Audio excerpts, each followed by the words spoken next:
Bom dia, minhas amigas, bom dia, meus amigos. Eu sou o Saulo Monteiro e está começando mais um episódio do nosso Café com o Espiritismo.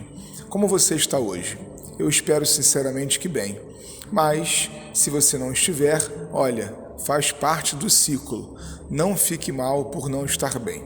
Hoje, estamos reiniciando nosso passeio por Leon Denis, com um novo destino, o opúsculo, o além e a sobrevivência do ser. Esse livro vai abordar aquilo que o autor entende ser uma das mais graves questões que defrontam o pensamento humano.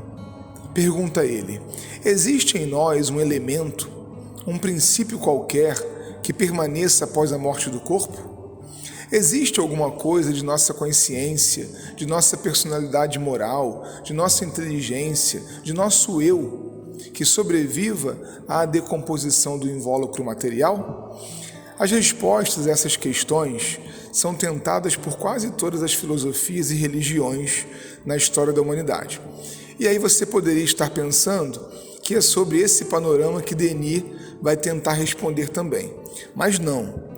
Ele nos diz assim: neste pequeno estudo, deixaremos de lado o domínio das esperanças religiosas, por mais respeitáveis que sejam, assim como as teorias filosóficas, para procurar obter exclusivamente as provas experimentais, capazes de fixar a nossa opinião. Ou seja, meu amigo e minha irmã, aqui vai uma pitada de ciência espírita.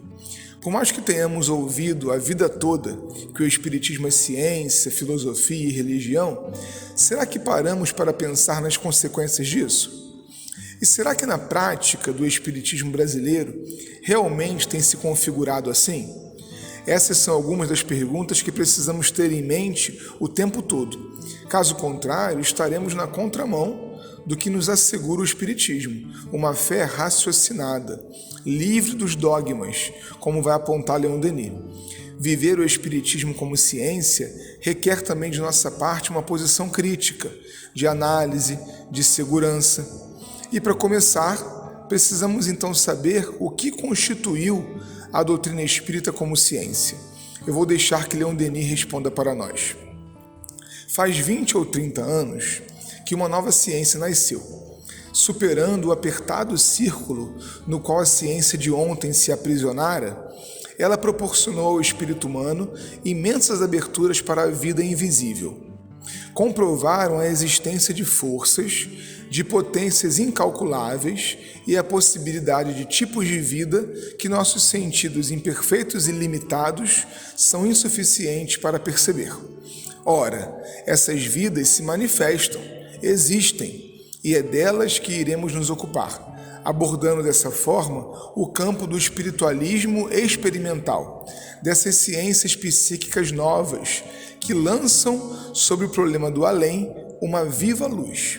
Então, não restam dúvidas de que o Espiritismo é um conjunto inseparável e que tem como ponto de partida mesmo o empirismo. Kardec o classificou, você deve lembrar, como ciência de observação, ou seja, tudo que entendemos de conceitos espíritas começou em um método de comunicação entre vivos e mortos, que não pode ser desprezado. Gente, vamos pensar, sem espíritos, sem mediunidade, portanto, não há espiritismo. Nós temos especulação, a teoria, fé, mas não doutrina espírita. E se queremos o desenvolvimento tão genuíno daquela fé raciocinada, de uma aliança entre o sentimento de religiosidade e a ciência prática, precisamos trabalhar um pouquinho mais pela recuperação desse princípio, desse espírito empírico. Aqui vão algumas dicas, reflexões para a nossa vida espírita cotidiana, baseadas na lógica de uma ciência de observação. 1. Uma mensagem ou livro psicografado não é somente por isso um pensamento espírita. Como assim, Saulo? Você poderia perguntar. Se veio de um espírito, é espírita? Não, não é. É a opinião daquele espírito. Como eu tenho a minha e você a sua. Para ser espírita, um livro, por exemplo, precisa passar por inúmeras confrontações, comparações, revisões, incluindo de outros médiuns e espíritos. 2. A interpretação de um orador ou oradora não tem a força de instrução do Espiritismo. É só uma interpretação mesmo. Cada um lê do lugar em que está. Procure você a sua interpretação, a sua autonomia. Em doutrina espírita não há professores, nem hierarquia. 3. Por falar em hierarquia, não há também culto a personalidades. Todos são falíveis e os últimos anos mostram que mesmo os mais respeitáveis. Estarmos vigilantes para fazermos a distinção é essencial ao bom entendimento espírita. 4.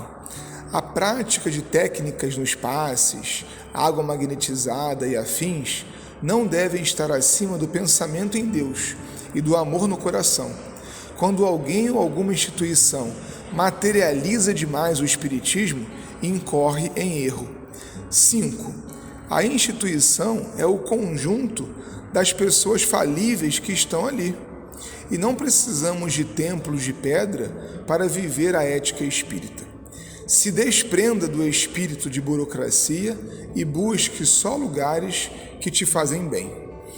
Ao longo dos próximos episódios, teremos a oportunidade de ver outras recomendações e os seus porquês.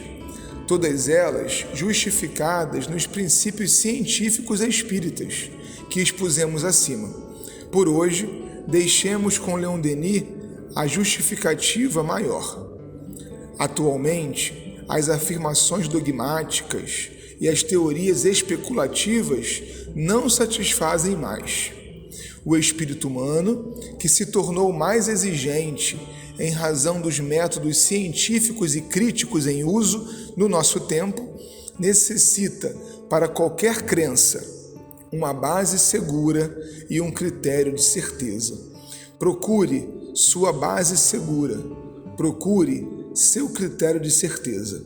Um forte abraço e até o próximo Café com o Espiritismo.